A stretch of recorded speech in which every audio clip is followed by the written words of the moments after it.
बहुत कम लोग जानते हैं कि रविवार को सूर्य देव की यह पावन कथा यदि पूर्ण विश्वास और श्रद्धा से सुनी जाए तो मनुष्य के जीवन में अद्भुत परिवर्तन आता है।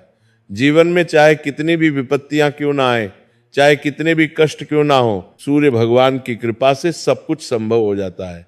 सूर्य देव की महिमा अपरंपार है। वे प्रत्यक्ष देवता हैं जो हर रोज अपने दर्शन देते हैं। आज हम आपको सुनाने जा रहे हैं एक ऐसे राजकुमार की कहानी जिसने अपनी बुद्धि और विद्या के घमंड में भगवान सूर्यदेव की शक्ति को नकार दिया था। उसने सोचा था कि विज्ञान और तर्क ही सब कुछ है, लेकिन जीवन ने उसे एक ऐसा सबक सिखाया जो उसकी पूरी सोच बदल गई। ये कहानी हमें सिखाती है कि विद्या और विनम्रता का साथ कितना जरूरी है। तो चलिए शुरू करते हैं ये पवित्र और प्रेरणादायक कथा। प्राचीन काल की बात है जब भारतवर्ष में कई महान राज्य हुआ करते थे। उत्तर भारत में एक अत्यंत समृद्ध और शक्तिशाली राज्य था जिसका नाम था विद्यापुर। इस राज्य का नाम सार्थक था क्योंकि यहाँ विद्या को सर्वोपरि माना जाता था। विद्यापुर की राजधानी एक अद्भुत नगरी थी जहाँ चौड़ी सड़कें थीं, सुंदर भवन थे और हर गली में ज्ञान की सुगंध फैली रहती थी। नगर के बीचों बीच एक विशाल पुस्तकालय था जिसमें हजारों ग्रंथ संग्रहित थे। नगर के निवासी केवल धन दौलत में ही नहीं बल्कि विद्या और ज्ञान में भी अग्रणी थे। यहाँ के बाजारों में सोने चांदी के आभूषणों के साथ साथ किताबों की दुकानें भी सजी रहती थी। उस राज्य में देश विदेश से विद्वान आते थे और शास्त्रार्थ करते थे।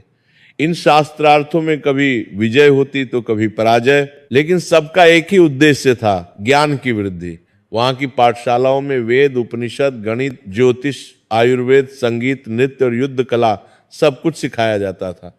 गुरुकुलों में बच्चे रहकर न केवल शास्त्र सीखते बल्कि जीवन जीने की कला भी सीखते थे। इस महान राज्य के राजा का नाम था विक्रमवर्धन। राजा विक्रमवर्धन का व्यक्तित्व बेहद प्रभावशाली था। उनकी लंबाई 6.5 फीट थी, चौड़े कंधे थे और उनकी आवाज में ऐसा ओज था कि दुश्मन भी कांप जाते थे। वे न केवल एक कुशल योद्धा और न्यायप्रिय शासक थे बल्कि वे विद्या के बहुत बड़े संरक्षक भी थे। राजा स्वयं भी वेदों के ज्ञाता थे और प्रतिदिन ब्राह्मणों के साथ शास्त्र चर्चा करते थे। उनके दरबार में सैकड़ों विद्वान, कवि, वैज्ञानिक और वैद्य रहते थे। राजा का मानना था कि विद्या ही सच्ची संपत्ति है। वे कहते थे कि धन तो आता जाता रहता है, महल मिट जाते हैं, राज्य बदल जाते हैं, लेकिन ज्ञान कभी नष्ट नहीं होता। ज्ञान एक ऐसी संपत्ति है जो मृत्यु के बाद भी साथ जाती है। राजा विक्रमवर्धन और महारानी सुमित्रा का विवाह एक आदर्श विवाह था। महारानी सुमित्रा अत्यंत सुशील और धर्मपरायण महिला थी। वे प्रतिदिन मंदिर जाती और गरीबों को भोजन कराती थी। उनके 3 पुत्र थे। सबसे बड़े का नाम था धर्मवीर। धर्मवीर का जन्म एक विशेष मुहूर्त में हुआ था जब ब्राह्मणों ने कहा था कि ये बालक धर्म का प्रतीक होगा, और सच में धर्मवीर बचपन से ही धर्म और भक्ति में लीन रहते थे। वे प्रतिदिन सूर्योदय से पहले उठते, गंगा स्नान करते और सूर्य देव को अर्घ्य देते।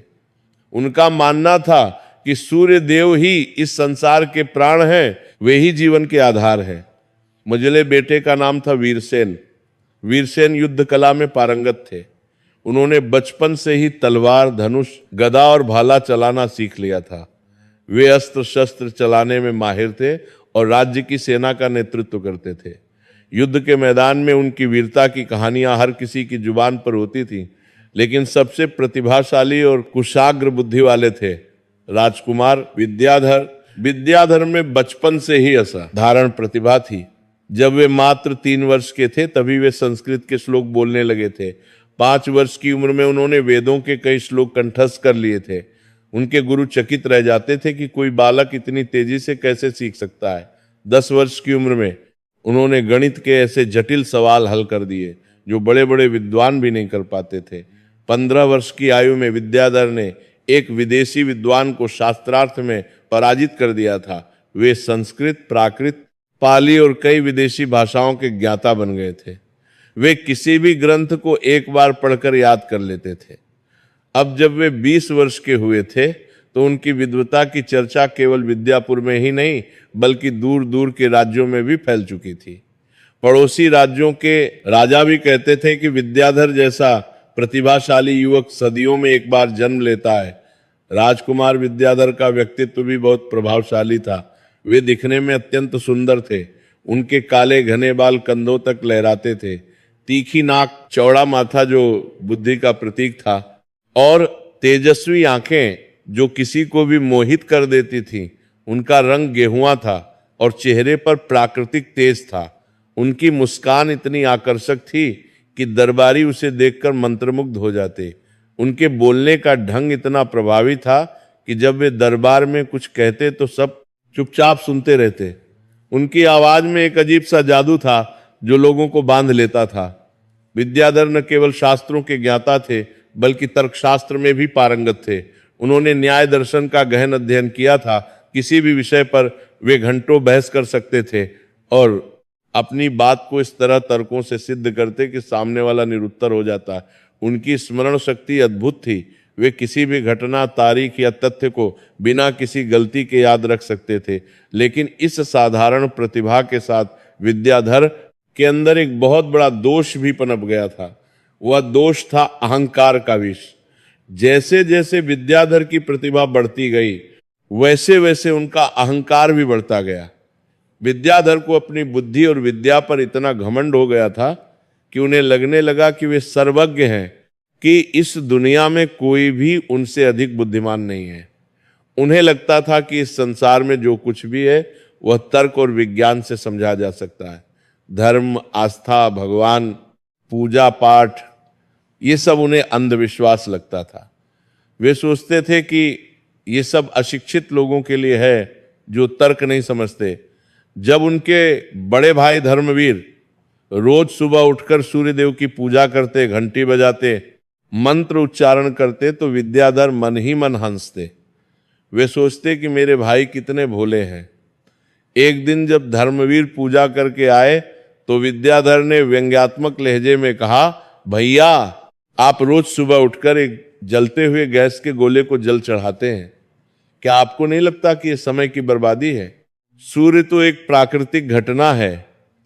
वह हाइड्रोजन और हीलियम का एक विशाल गोला है जो परमाणु संलयन की प्रक्रिया से ऊर्जा पैदा करता है। पृथ्वी अपनी धुरी पर घूमती है, इसलिए हमें दिन और रात दिखाई देते हैं। ये सब भौतिकी और खगोल विज्ञान है, इसमें कोई भगवान नहीं है। ये सब विज्ञान है, केवल विज्ञान।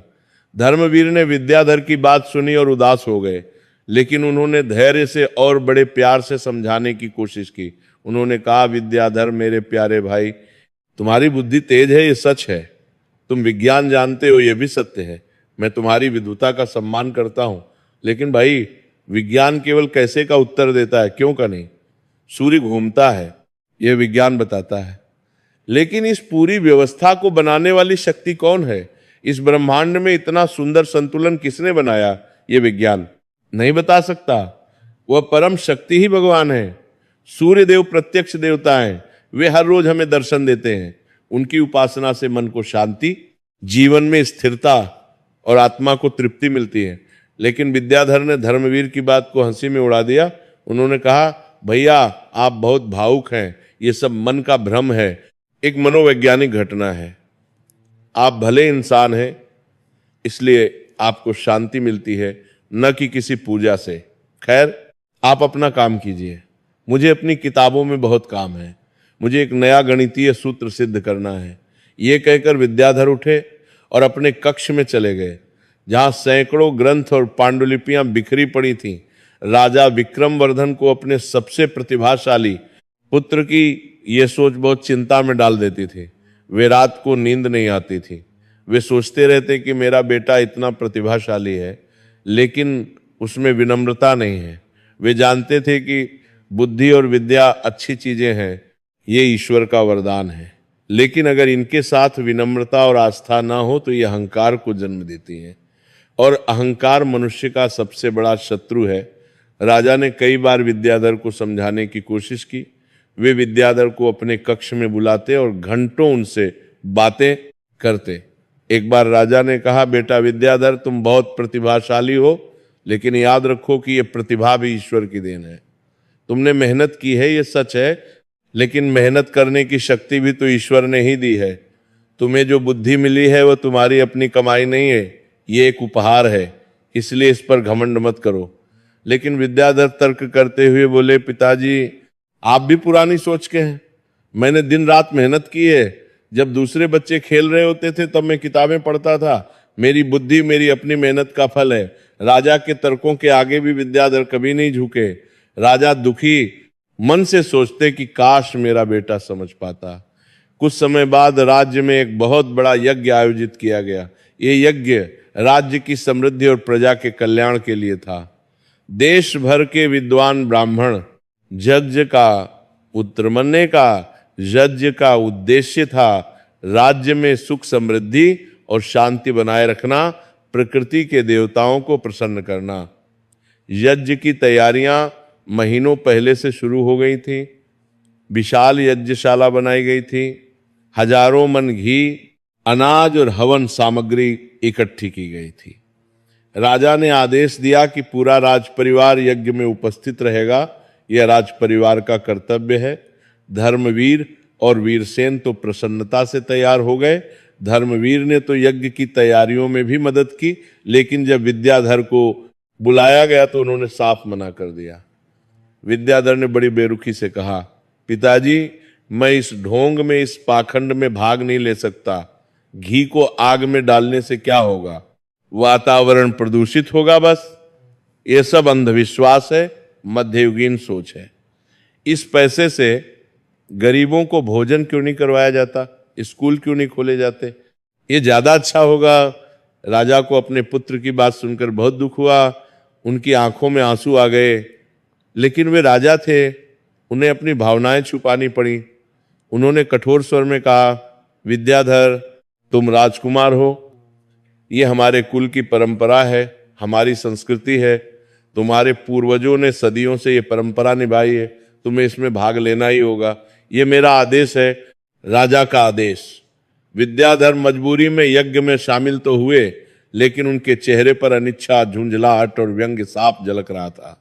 जब यज्ञ चल रहा था, मंत्रोच्चारण हो रहा था, ढोल नगाड़े बज रहे थे और सभी लोग पूरी श्रद्धा से बैठे थे, तो विद्याधर एक कोने में बैठे अपनी हथेली पर गणित के सूत्र लिख रहे थे। वे बीच बीच में जम्हाई भी ले रहे थे। उनका यह व्यवहार कई विद्वानों और ऋषियों की नजर में आया। कुछ ने आपस में फुसफुसाकर कहा, यह राजकुमार बहुत घमंडी है। देखो कैसे पवित्र यज्ञ में भी अपनी विद्या का प्रदर्शन कर रहा है। यज्ञ समाप्त होने के बाद एक वृद्ध दृश्य, जिनके सफेद बाल कमर तक लटक रहे थे और जिनकी आंखों में दिव्य ज्योति थी, उन्होंने राजा को एकांत में बुलाया। ऋषि ने गंभीर स्वर में कहा, राजन, आपका पुत्र विद्याधर निस्संदेह बहुत प्रतिभाशाली है, उसकी बुद्धि असाधारण है, लेकिन दुर्भाग्य से उसके अंदर अहंकार का विष भर गया है। वो अपनी विद्या को ही सब कुछ समझ बैठा है। जब तक वो धर्म और आस्था का महत्व नहीं समझेगा, जब तक वह विनम्रता नहीं सीखेगा, तब तक उसकी विद्या अधूरी रहेगी। मैं अपनी दिव्य दृष्टि से देख रहा हूं कि उसके जीवन में बहुत बड़ा परिवर्तन आने वाला है। सूर्यदेव स्वयं उसे सबक सिखाएंगे। वो एक कठिन परीक्षा से गुजरेगा। राजा विक्रमवर्धन की छाती धक से रह गई। वे घबरा गए, उनके हाथ कांपने लगे। उन्होंने व्याकुलता से पूछा, महात्मन, क्या मेरे पुत्र पर कोई बड़ा संकट आने वाला है? क्या उसे कोई खतरा है? कृपया मुझे बताइए, क्या मैं कुछ कर सकता हूं? क्या कोई उपाय है? ऋषि ने दीर्घ निश्वास लेते हुए कहा, राजन, जो प्रारब्ध में लिखा है, जो भाग्य में है, वह होकर रहेगा। कोई उसे रोक नहीं सकता। ये ब्रह्मांड के नियम है। लेकिन आप निराश मत होइए। ये संकट आपके पुत्र के कल्याण के लिए ही होगा।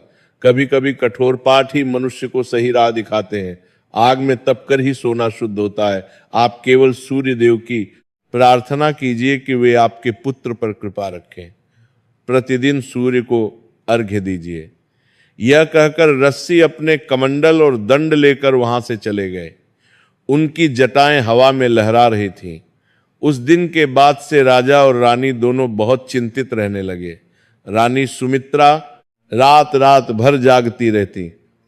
वे मंदिर जाकर घंटों प्रार्थना करती। लेकिन विद्याधर बिल्कुल बेफिक्र थे। वे अपनी दिनचर्या में मगन रहते, दिन भर किताबों में डूबे रहते, नए सिद्धांतों पर काम करते और रात में दरबारियों के साथ बैठकर दार्शनिक चर्चा करते। कुछ महीने बीत गए, विद्याधर की प्रसिद्धि और बढ़ती गई। उनकी विद्वता की चर्चा दूर दूर तक फैल चुकी थी। पड़ोसी राज्यों के राजा भी विद्याधर की बुद्धिमत्ता की तारीफ करते नहीं थकते थे। एक दिन पड़ोसी राज्य मालोपुर के राजा का एक राजदूत आया। उसने सोने की थाली में राजा के लिए एक पत्र लाया था। पत्र में लिखा था कि मालोपुर के राजा की एक अत्यंत सुंदर और गुणवान पुत्री है, जिसका नाम है राजकुमारी मायरा। राजकुमारी न केवल रूपवती है बल्कि वह विदुषी भी है। वह 4 भाषाओं की ज्ञाता है और कला संगीत में भी निपुण है। राजा ने प्रस्ताव भेजा कि वे अपनी पुत्री का विवाह राजकुमार विद्याधर से करना चाहते हैं। राजा विक्रमवर्धन को यह प्रस्ताव बहुत पसंद आया। मालवपुर एक समृद्ध राज्य था और दोनों राज्यों में संबंध बनने से राजनीतिक और आर्थिक दृष्टि से लाभ होता। उन्होंने सोचा कि शायद विवाह के बाद गृहस्थी की जिम्मेदारी आने पर विद्याधर की सोच में परिवर्तन आएगा। शायद एक अच्छी पत्नी उसे सही रास्ता दिखा सकेगी। जब विद्याधर को यह प्रस्ताव बताया गया और राजकुमारी मायरा का चित्र दिखाया गया तो वे बहुत प्रभावित हो गए। चित्र में राजकुमारी बेहद खूबसूरत दिख रही थी। उसके बारे में यह भी कहा जाता था कि वो केवल सुंदर ही नहीं बल्कि बहुत बुद्धिमान भी है। विद्याधर को लगा कि उन्हें एक ऐसी जीवन संगिनी मिलेगी जो उनकी बुद्धि की बराबरी कर सकेगी, जो उनसे बौद्धिक चर्चा कर सकेगी। उन्होंने विवाह के लिए हाँ कर दी। विवाह की तैयारियां जोर शोर से शुरू हो गईं। पूरे विद्यापुर को दुल्हन की तरह सजाया जाने लगा। हर घर पर दीपक लाए गए, सड़कों पर रंगोली बनाई गई, बाजारों में विशेष दुकानें सजाई गईं, राजमहल को फूलों से सजाया गया, रसोई में मिठाइयां बनने लगीं, दर्जियों की दुकानों में भीड़ लग गई, सुनारों के यहाँ नए आभूषण बनने लगे। विद्याधर के विवाह में देश भर के राजा महाराजा आमंत्रित किए गए। विवाह से 3 दिन पहले से ही रस्में शुरू हो गई। गीत गाए जाने लगे, महिलाएं मेहंदी रचाने लगीं। विवाह से 1 दिन पहले राजपुरोहित, जो बहुत वृद्ध और अनुभवी ब्राह्मण थे, उन्होंने विद्याधर से कहा, राजकुमार, कल सुबह आपके विवाह से पहले आपको सूर्यदेव और कुल देवता की पूजा करनी होगी। यह हमारे कुल की परंपरा है और अनिवार्य रस्म है। इससे वैवाहिक जीवन में सुख शांति बनी रहती है और सभी बाधाएं दूर हो जाती हैं। विद्याधर ने मुंह बनाते हुए और झुंझलाकर कहा, पुरोहित जी, फिर से यही बातें? ये सब औपचारिकताएं हैं, ये सब अर्थहीन बातें हैं। मेरा विवाह 2 परिवारों का मिलन है, 2 व्यक्तियों का साथ है, ना कि कोई धार्मिक कर्मकांड। फिर भी अगर ये परंपरा है और जरूरी है तो मैं कर लूंगा, लेकिन मेरा मन इसमें बिल्कुल नहीं है। मैं केवल इसलिए कर रहा हूं क्योंकि मेरे पिताजी चाहते हैं। अगली सुबह जब सूर्योदय से पहले ब्रह्म मुहूर्त में विद्याधर को पूजा के लिए बुलाया गया तो वे बहुत नाराज हो गए। उन्होंने कहा, यह क्या बकवास है? मुझे मेरी नींद से क्यों जगाया? अभी तो रात है। ये कौन सा समय है पूजा करने का? मुझे सोने दो। राजपुरोहित ने बहुत विनम्रता से हाथ जोड़कर कहा, राजकुमार, सूर्यदेव को अर्घ्य सूर्योदय के ठीक समय पर ही दिया जाता है। यह सबसे शुभ मुहूर्त है। कृपया उठ जाइए। विद्याधर बड़बड़ाते हुए, झुंझलाते हुए उठे। उनका मूड बहुत खराब था। उन्होंने बिना स्नान किए, बिना मुंह धोए ही अधपके कपड़ों में पूजा की थाली उठाई। राजपुरोहित चौंक गए। उन्होंने तुरंत रोकते हुए कहा, राजकुमार, ये क्या कर रहे हैं आप? पहले स्नान कर लीजिए, पवित्र वस्त्र धारण कीजिए। अशुद्ध शरीर से मैले कपड़ों में पूजा करना बहुत अशुभ है। ये देवताओं का अपमान है। विद्याधर को गुस्सा आ गया। उनकी आंखें लाल हो गईं। उन्होंने तीखे स्वर में कहा, देखिए पुरोहित जी, मैं ये सब बकवास नहीं मानता। मेरे लिए पवित्रता मन की होती है, शरीर की नहीं। ये बाहरी चीजें कोई मायने नहीं रखती। मैं नहाऊंगा नहीं। अगर पूजा करनी है तो ऐसे ही करूंगा, वरना मत कराइए, मुझे फर्क नहीं पड़ता। राजपुरोहित बहुत असहज हो गए। उनका मन हुआ कि वे विद्याधर को समझाएं, लेकिन राजकुमार का गुस्सा देखकर और राजा के आदेश के कारण उन्होंने कुछ नहीं कहा। उन्होंने मन में सूर्यदेव से क्षमा मांगी। विद्याधर ने बिना किसी श्रद्धा के, बिना किसी भावना के, पूरी लापरवाही से जल का लोटा उठाया और उसे बिना किसी मंत्र के, बिना किसी प्रार्थना के सूर्य की दिशा में यूं ही फेंक दिया जैसे कोई कचरा फेंक रहा हो। पूजा की थाली को भी उन्होंने एक तरफ लात मारकर सरका दिया, फूल बिखर गए, दीपक गिर गया। उन्होंने मन में सोचा ये सब ढकोसला है, समय की बर्बादी है, अब मैं जाकर सोता हूं, शाम को विवाह है, मुझे आराम चाहिए। ये कहकर वे वापस अपने कक्ष में चले गए और दरवाजा जोर से बंद कर लिया। राजपुरोहित और दरबार में मौजूद अन्य लोग ये देखकर स्तब्ध रह गए, उनके मुंह खुले के खुले रह गए। किसी की समझ में नहीं आया कि ये क्या हो गया। ये तो सूर्य कर के लिए का कारमानी करते हैं। देव का घोर अपमान था, सीधा तिरस्कार था। कुछ लोग फुसफुसाने लगे, ये बहुत बड़ा अपराध हो गया, सूर्य देव प्रत्यक्ष देवता हैं, वे ये अपमान कैसे सहन करेंगे। राजा विक्रम वर्धन को जब ये बात पता चली तो उनके पैरों तले जमीन खिसक गई। वे बहुत दुखी और भयभीत हो गए। उन्हें तुरंत यक्षी की भविष्यवाणी याद आ गई। उन्होंने तुरंत सूर्य मंदिर जाकर माथा टेका और क्षमा याचना की। उन्होंने आंसू बहाते हुए प्रार्थना की, हे सूर्यदेव, हे भास्कर, हे दिनकर, मेरे पुत्र ने अज्ञानता में, मूर्खता में आपका अपमान किया है, वह अभी नादान है, बालक है, उसकी बुद्धि में अहंकार भर गया है। आप दयालु हैं, करुणामय हैं, आप उसे क्षमा कर दें, मैं उसके पाप का प्रायश्चित करता हूं। लेकिन जो होना था वह तो होकर रहना था। सूर्यदेव न्यायकारी हैं, वे दयालु तो हैं, लेकिन वे न्याय के देवता भी हैं। जो सच्चे मन से उनकी उपासना करता है उसे वे सब कुछ देते हैं, लेकिन जो जानबूझकर घमंड में आकर उनका तिरस्कार करता है उसे उचित दंड अवश्य मिलता है। यह ब्रह्मांड का नियम है। विद्याधर ने अपने अहंकार में सूर्यदेव को चुनौती दे दी थी। अब उन्हें सबक सिखाने का समय आ गया था। विवाह का दिन आ गया, सारी तैयारियां पूरी थी, महल सज गया था, मेहमान आने लगे थे, मालोपुर से बारात आने वाली थी। विद्याधर को राजसी वस्त्र पहनाए गए, उन्हें लाल रेशमी धोती, सोने की कमरबंद, हीरे जड़ित अंगूठियां पहनाई गईं। उनके सिर पर सोने का मुकुट सजाया गया जिसमें कीमती रत्न जड़े थे। उनके गले में मोतियों की माला और कंठे पहनाए गए। वे दिखने में किसी देवता से कम नहीं लग रहे थे। दरबार में सभी उनकी प्रशंसा कर रहे थे, कितने करके दिखा रहे थे, कितने करके ये लोगों का लूगा, सुंदर लग रहे राजकुमार, ऐसा वर तो स्वर्ग में भी मिलना मुश्किल है। दोपहर का समय था, सूरज अपनी पूरी चमक और तेज के साथ आसमान में चमक रहा था। गर्मी का मौसम था, तभी अचानक विद्याधर को अपने शरीर में एक अजीब सी गर्मी महसूस हुई। उन्हें लगा जैसे उनका शरीर अंदर से जल रहा हो, जैसे किसी ने उनके पेट में आग लगा दी हो। उन्होंने अपने माथे पर हाथ रखा तो पाया कि उनका माथा बहुत गर्म है, उन्हें बहुत तेज बुखार था। उन्होंने सोचा कि शायद भीड़ भाड़ और गर्मी के कारण ऐसा हो रहा है। उन्होंने पानी मंगवाया और पिया, लेकिन गर्मी कम नहीं हुई, बल्कि और बढ़ती गई। जैसे जैसे समय बीतता गया विद्याधर की हालत बिगड़ती गई। उनका पूरा शरीर अब तवे की तरह तप रहा था, उनकी सांसें तेज हो गई, उन्हें चक्कर आने लगे, उनकी आंखों के आगे अंधेरा छाने लगा।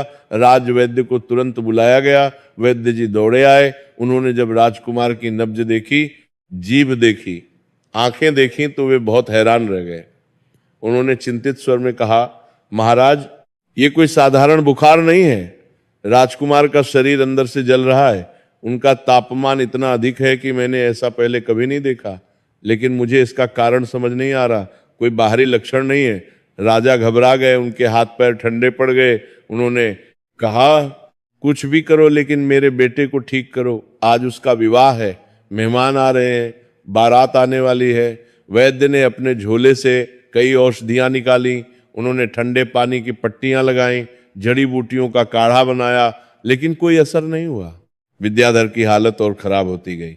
अब उन्हें उल्टियां भी होने लगी, उनका शरीर कांपने लगा। तभी शहनाई की आवाज आई, ढोल नगाड़े बजने लगे। बारात आ पहुंची थी। राजकुमारी मायरा और उनके पिता मालोपुर के राजा बड़ी धूमधाम से आए थे, हाथियों पर सवार थे। नोच नोच सोच करे, नोच नोच करे, नोच नोच करे, उनमें ताल पर बड़ी हाथ तारा। सैकड़ों लोग बारात में थे, सब खुश थे, गा रहे थे। लेकिन जब उन्हें महल में पहुंचकर पता चला कि राजकुमार विद्याधर अचानक बीमार पड़ गए हैं, बहुत तेज बुखार है, तो सब चिंतित हो गए। खुशी का माहौल अचानक गमगीन हो गया। मालोपुर के राजा ने धैर्य दिखाते हुए कहा, कोई बात नहीं भाई साहब, ये तो छोटी सी बात है, शायद थकान है या गर्मी लग गई होगी, हम इंतजार करेंगे, राजकुमार जल्द ही ठीक हो जाएंगे, विवाह कल या परसों हो जाएगा। लेकिन विद्याधर ठीक नहीं हुए। उनका बुखार इतना बढ़ गया कि वे बिस्तर से उठने थे, लेकिन वरी बढ़ा बुखार करतर रखना है। क्या पर्दन ने प्रचार करेंगे, क्या पर्दनते की वोरी कर दोड़ो करगेगी कल्ली करगी भी नहीं पा रहे थे। उनके होंठ सूख गए थे और फट गए थे, आंखें लाल हो गई थीं और अंदर धंस गई थीं, चेहरा पीला पड़ गया था। जो विद्याधर कुछ घंटे पहले राजकुमार की तरह सजे थे, अब वे एक मरीज की तरह दिख रहे थे। महल में हड़कंप मच गया, चारों तरफ से और वैद्य बुलाए गए, दूर दराज से हकीम आए, लेकिन किसी की कोई दवा काम नहीं कर रही थी। कुछ वैद्यों ने कहा यह कोई अज्ञात बीमारी है, कुछ ने कहा शायद कोई विष दिया गया है, लेकिन सच तो ये था कि यह मानवीय इलाज से परे था। 3 दिन बीत गए, बारात वापस जाने की तैयारी करने लगी। मालोपुर के राजा का धैर्य भी जवाब देने लगा था। उन्होंने दुखी मन से कहा, भाई साहब, शायद ये विवाह की शुभ घड़ी नहीं थी, देवता कुछ और ही सोच रहे हैं। हम वापस जाते हैं, जब राजकुमार पूरी तरह स्वस्थ हो जाएंगे तब हम फिर से नया मुहूर्त निकालेंगे और विवाह करेंगे, आप चिंता मत कीजिए। राजा विक्रमवर्धन का सिर शर्म से झुक गया, उनकी आंखों से आंसू गिर रहे थे, उन्हें बहुत अपमान महसूस हुआ। राज्य की प्रतिष्ठा दांव पर लग गई थी। बारात बिना विवाह के, बिना बारात वालों को ठीक से विदा किए वापस चली गई। पूरे राज्य में यह खबर आग की तरह फैल गई कि राजकुमार विद्याधर को कोई अजीब और खतरनाक बीमारी हो गई है। लोग तरह तरह की बातें करने लगे। कुछ ने कहा किसी ने जादू टोना कर दिया, कुछ ने कहा यह कोई श्राप है। विद्याधर के दोनों भाई धर्मवीर बाती की कापी की लाज से और वीरसेन दिन रात अपने छोटे भाई के पास बैठे रहते। वे बारी बारी से उनकी देखभाल करते। धर्मवीर को जल्द ही समझ आ गया कि यह कोई साधारण बीमारी नहीं है, ये कोई शारीरिक रोग नहीं बल्कि कुछ और है। उन्हें तुरंत याद आया कि कुछ दिन पहले उस सुबह विद्याधर ने कैसे बिना श्रद्धा के अपवित्र अवस्था में बिना किसी मंत्र के सूर्य देव का अपमान किया था। उन्होंने धर्म ग्रंथों में पढ़ा था कि सूर्य देव प्रत्यक्ष देवता हैं और उनका अपमान करने वाले को दंड अवश्य मिलता है। धर्मवीर ने राजा से कहा, पिताजी, मुझे लगता है कि यह देवकोप है। विद्याधर ने उस दिन सूर्य देव की पूजा अशुद्ध अवस्था में की थी। उसने घमंड में आकर लापरवाही से जल फेंका था। उसने पूजा की थाली को ठोकर मारी थी। शायद सूर्य भगवान नाराज हो गए हैं, ये उनका कोप है। हमें तुरंत राज पुरोहित को बुलाना चाहिए। राजा को भी अब वो घटना याद आई। उन्होंने अपना माथा ठोक लिया। उन्होंने तुरंत राज पुरोहित को बुलाया। राज पुरोहित ने विशेष पूजा पाठ करके, ज्योतिष की गणना करके, ग्रह नक्षत्रों की स्थिति देखकर कहा, महाराज, धर्मवीर बिल्कुल सही कह रहे हैं, ये निश्चित रूप से सूर्यदेव का कोप है। राजकुमार ने जो अपराध किया है वो बहुत गंभीर है।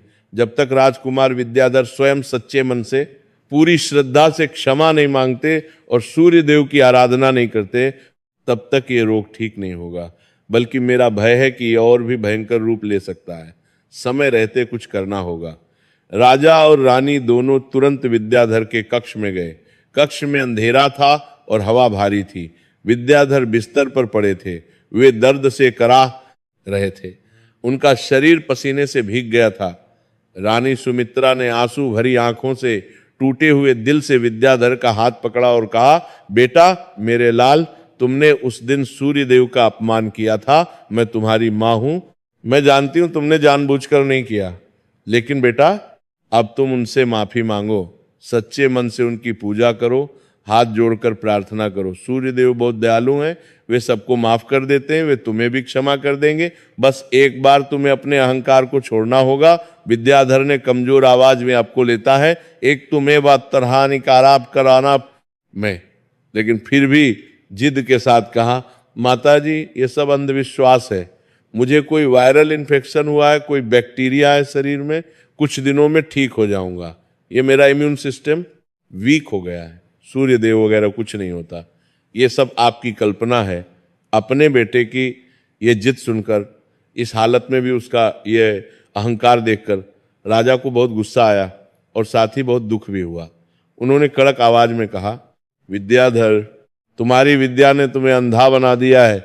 मृत्यु के द्वार पर खड़े हो और अभी भी घमंड नहीं गया। तुम ये नहीं समझ पा रहे कि कुछ शक्तियां विज्ञान से परे होती हैं, लेकिन तुम मेरी एक नहीं सुनते। तुम्हारी मर्जी। लेकिन विद्याधर अपनी जिद पर अड़े रहे। धीरे धीरे विद्याधर की हालत और भी ज्यादा बिगड़ती गई। अब उनके पूरे शरीर पर लाल लाल चकत्ते पड़ने लगे। ये चकत्ते फैलते जा रहे थे। उनकी त्वचा काली पड़ने लगी और सूखने लगी। तेज बुखार और बीमारी के कारण उनकी चमकदार सुनहरी त्वचा अब रूखी, बेजान और काली हो गई थी। जो विद्याधर देवता जैसे सुंदर थे, जिनकी खूबसूरती की चर्चा दूर दूर तक थी, अब वे पहचाने नहीं जा रहे थे।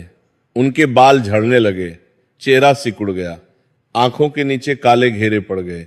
1 महीना बीत गया। विद्याधर अब बिस्तर से उठ भी नहीं पा रहे थे। बोलने में भी बहुत मुश्किल होने लगी थी। उनकी आंखों की रोशनी धुंधली होने लगी थी। कानों से सुनाई कम देने लगा था। शरीर में कोई ताकत नहीं बची थी। महल में मातम छा गया था।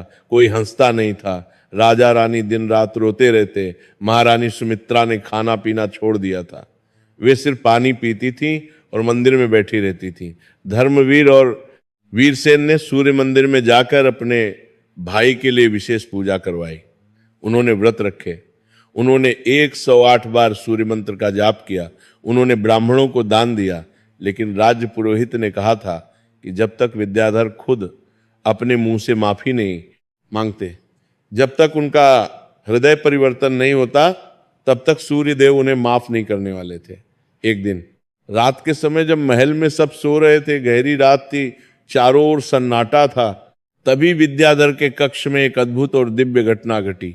विद्याधर अपने बिस्तर पर पड़े थे। उनकी सांसें धीमी चल रही थीं। वे अर्धचेतन अवस्था में थे। अचानक उनके कमरे में एक तेज, अत्यंत चमकीला प्रकाश फैल गया। यह प्रकाश इतना तेज था कि पूरा कमरा दिन की तरह रोशन हो गया। विद्याधर ने अपनी कमजोर आंखें खोली। उन्होंने देखा कि उनके सामने एक दिव्य पुरुष खड़े हैं। वे सोने जैसे दमक रहे थे। उनका रंग सुनहरा था। उनके चारों ओर एक आभा मंडल था। उनके 4 हाथ थे। एक हाथ में कमल का फूल था, दूसरे में चक्र, तीसरे में शंख और चौथा हाथ आशीर्वाद मुद्रा में था। उनके सिर पर स्वर्ण का मुकुट था। उनके चारों ओर 7 घोड़ों वाला एक भव्य सुनहरा रथ था। घोड़े अलग अलग रंगों के थे और उनसे तेज निकल रहा था। विद्याधर घबरा गए। इतनी कमजोर अवस्था में भी उन्हें डर लगा। उनकी आवाज कांपते हुए पूछा, आप कौन हैं? ये क्या है? दिव्य पुरुष ने बहुत गंभीर गहरी आवाज में कहा। उनकी आवाज में ऐसी शक्ति थी कि पूरा कमरा गूंज उठा।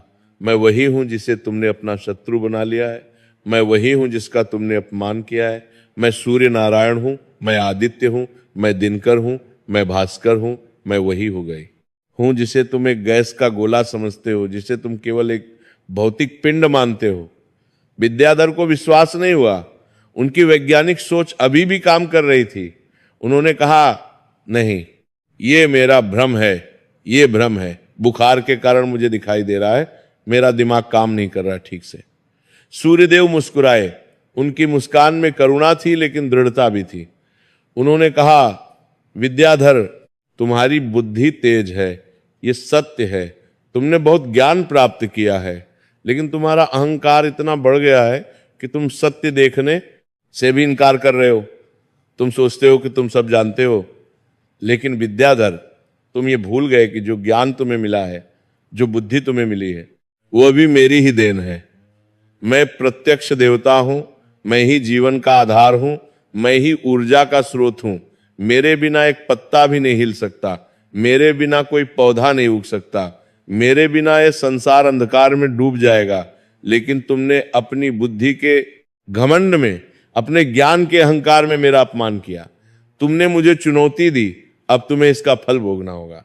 विद्याधर ने कहा, अगर आप सच में भगवान हैं, अगर आप इतने शक्तिशाली हैं, तो आप दयालु क्यों नहीं हैं? आप मुझे इतना कष्ट क्यों दे रहे? भगवान तो कृपालु होते हैं, क्या यही आपकी कृपा है? सूर्यदेव ने गंभीर होते हुए कहा, विद्याधर, मैं दयालु हूं, इसीलिए तुम्हें ये कष्ट दे रहा हूं। ये कष्ट तुम्हारे कल्याण के लिए है, ये कष्ट तुम्हें सत्य का मार्ग दिखाने के लिए है। अगर मैं तुम्हें ऐसे ही रहने देता, तुम्हारे अहंकार को बढ़ने देता, तो तुम अपने घमंड में पूरी तरह डूब जाते और अंत में तुम्हारा पूरा विनाश हो जाता, तुम्हारा जीवन बर्बाद हो जाता। ये छोटा दंड तुम्हें बड़े पतन से बचा रहा है। ये अग्नि परीक्षा है। जैसे सोना आग में तपकर शुद्ध होता है, वैसे ही मनुष्य कष्ट में तप कर महान बनता है। इतना कहकर सूर्यदेव ने अपना दाहिना हाथ उठाया। उनकी तर्जनी उंगली से एक स्वर्णिम दिव्य किरण निकली। वह किरण सीधे जाकर विद्याधर के माथे को छू गई। उसी क्षण विद्याधर के मस्तिष्क में एक अद्भुत परिवर्तन हुआ। उन्हें अपने सारे पिछले जन्मों की याद आ गई। उन्हें दिखाई दिया कि कितनी बार वे अलग अलग रूपों में जन्म लिए, कितनी बार वे घमंड में डूबे और कितनी बार उन्हें दंड मिला। उन्हें यह भी दिखाई दिया कि कैसे सूर्यदेव ने इस सृष्टि की रचना में सहयोग किए, कैसे उन्होंने हर प्राणी को जीवन दिया, कैसे वे रोज सुबह उठते हैं और पूरे संसार को रोशनी देते हैं। उन्हें दिखाई दिया कि कैसे किसान सूर्य की किरणों से फसल उगाते हैं, कैसे पौधे सूर्य के प्रकाश से भोजन बनाते हैं, कैसे सूर्य की गर्मी से बादल बनते हैं और बारिश होती है। उन्हें पूरा ब्रह्मांड का चक्र दिखाई दिया। उन्हें समझ आया कि विज्ञान और धर्म दो अलग चीजें नहीं है। विज्ञान बताता है कि क्या होता है, धर्म बताता है क्यों होता है। विद्याधर की आंखों से अनगिनत आंसू बहने लगे। उनका पूरा शरीर कांपने लगा। उन्हें अपनी गलती का एहसास हुआ। उन्हें लगा जैसे उनके सीने पर पत्थर रखा हो। उन्होंने किसी तरह बिस्तर से उतरने की कोशिश की और फर्श पर गिर पड़े। फिर वे घिसटते हुए सूर्यदेव के चरणों में गिर गए। वे फूट फूट कर रोने लगे, प्रभु मुझे क्षमा कर दीजिए, मैं महामूर्ख था, मैं अज्ञानी था, मैंने अपनी बुद्धि को ही सब कुछ समझ लिया था। मैंने सोचा कि मैं सबसे बड़ा विद्वान हूं, लेकिन मैं तो कुछ भी नहीं जानता था। मैंने आपका घोर अपमान किया, मुझसे बहुत बड़ा पाप हो गया, मुझे माफा देता था। मारा दीक कर मुर में किसिर कर दीजिए प्रभु, मुझे माफ कर दीजिए। सूर्यदेव ने अपना हाथ विद्याधर के सिर पर रखा। उनका स्पर्श बहुत गर्म था लेकिन सुखदायी भी। उन्होंने कहा, विद्याधर तुम्हारा पश्चाताप सच्चा है, तुम्हारे आंसू झूठे नहीं हैं, तुम्हारे हृदय में अब विनम्रता आ गई है, ये अच्छी बात है। लेकिन बेटा, केवल पश्चाताप काफी नहीं है, रोने से पाप नहीं धुलता। तुम्हें अपने किए का प्रायश्चित करना होगा, तुम्हें तपस्या करनी होगी, तुम्हें एक कठिन यात्रा पर जाना होगा। तुम्हें मेरे पवित्र धाम यानी सूर्य मंदिर, जो पूर्व दिशा में समुद्र के किनारे बसा है, वहां पैदल जाना होगा। ये यात्रा बहुत लंबी और कठिन होगी, लेकिन तुम्हें यह करना होगा, वहां पहुंचकर तुम्हें 108 दिनों तक कठोर नियमों आम के साथ मेरी आराधना करनी होगी। तभी तुम पूरी तरह स्वस्थ हो पाओगे और तुम्हारी बुद्धि को सही दिशा मिलेगी, तभी तुम सच्चे विद्वान बनोगे।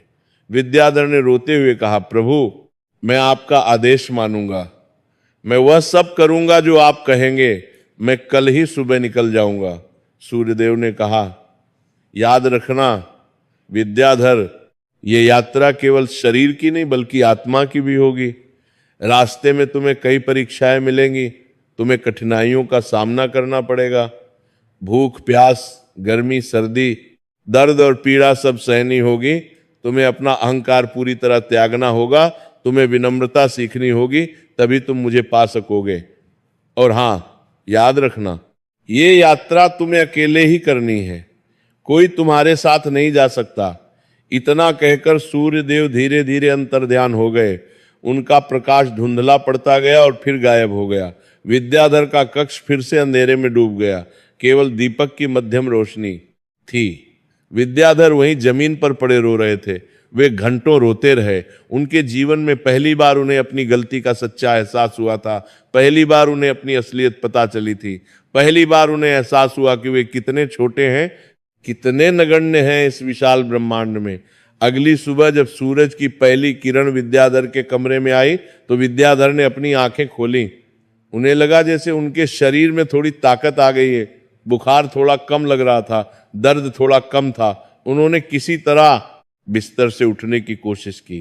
पहले तो नहीं हुआ, लेकिन फिर दूसरी कोशिश में वे सफल हो गए। वे लड़खड़ाते हुए खड़े हुए, उनके पैर कांप रहे थे। वे धीरे धीरे खिड़की के पास गए, खिड़की खोली।